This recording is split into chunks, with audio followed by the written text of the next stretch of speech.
আসসালামু আলাইকুম এভরিওয়ান, কেমন আছেন সবাই? আপনাদের জন্য নিয়ে আসছি আস্ত একটা মুরগি এয়ার ফ্রাই করে দেখাবো। মুরগিটাকে আমি ভালো করে ধুয়ে পরিষ্কার করে হাড় অবধি কেটে নিয়েছি। লেবুর রস, টক দই, জিরে বাটা, লবঙ্গ, দারচিনি, এলাচ আমি পাটায় বেটে নিয়েছি। রসুন বাটা, আদা বাটা, পেঁয়াজ বাটা, টমেটো সস, গরম মশলার গুঁড়া, আর আছে টেস্টি সল্ট, আপনারা চাইলে দিতে পারেন।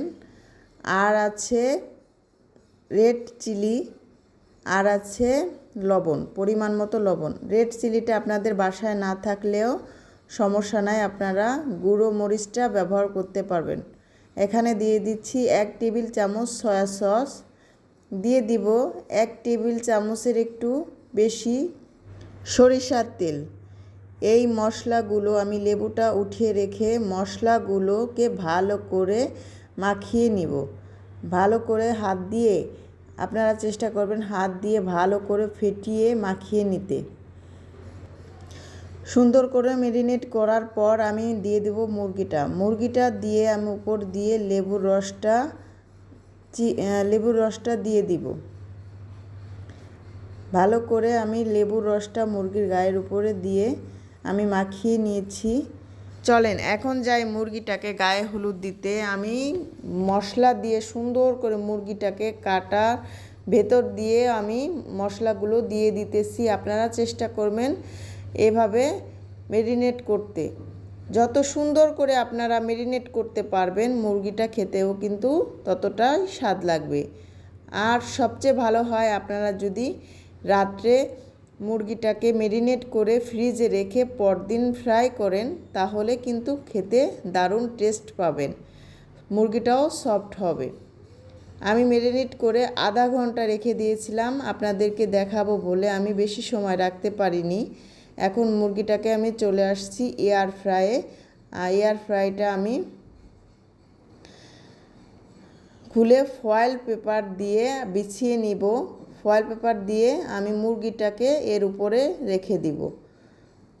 মুরগিটা বসিয়ে আমি বিদ্যুতের সংযোগ দিয়ে দিব। বিদ্যুতের সংযোগ দেওয়ার পরে স্টার্টের লাইন আসবে, তখনই আমি স্টার্ট চাপ দেব। চাপ দেওয়ার পর মেনু চলে আসবে, মেনুতে আমি 2 বার করে চাপ দিলেই চিকেনে অপশনে চলে যাবে। তখন আমি স্টার্ট চাপ দিয়েই চালু করে দিব। মুরগিটা আমার 2.5 কেজি ওজনের, তাই আমার ফার্স্টে সময় লেগেছে 25 মিনিট। আমি 25 মিনিট বেক করে নিব। বেক করার পর আমি খুলে আবার মুরগিটাকে ঘুরিয়ে দিব। দেখেন আমি মুরগিটাকে এখন ঘুরিয়ে দিচ্ছি। আপনাদের মুরগির সাইজ আর ওজন অনুযায়ী আপনাদের টাইমারটা কমিয়ে বা বাড়িয়ে দিতে হবে। দেখেন আমি ঘুরিয়ে দেওয়ার পরই এখন আমি আবারও সেই মেনুতে চলে যাব। মেনুতে চাপ দিলেই চিকেন অপশনে যেয়ে আবার স্টার্ট দিয়ে 15 মিনিট আমি রেখে দিব। 15 মিনিট পরই দেখেন আমার মুরগির কালারটা, মাশাআল্লাহ খুব সুন্দর কালার হয়েছে। আসলে তেল ছাড়া এই আস্ত মুরগিটা তেলে ভাজতে গেলে অনেক তেলের অপচয় হতো, আবার খেতে গেলেও যারা ডায়েট করি তাদের জন্য আনইজি ফিল হতো। এখন দেখেন তেল ছাড়া একটা আস্ত মুরগি এয়ার ফ্রাই করে নিয়ে এলাম।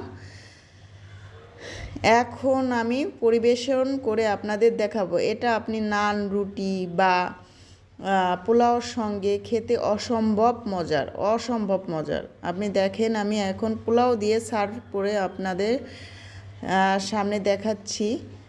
পোলাও দিয়ে খেতেও অসম্ভব ভালো লেগেছিল। আপনারা নান বা রুটি দিয়েও খেতে পারেন।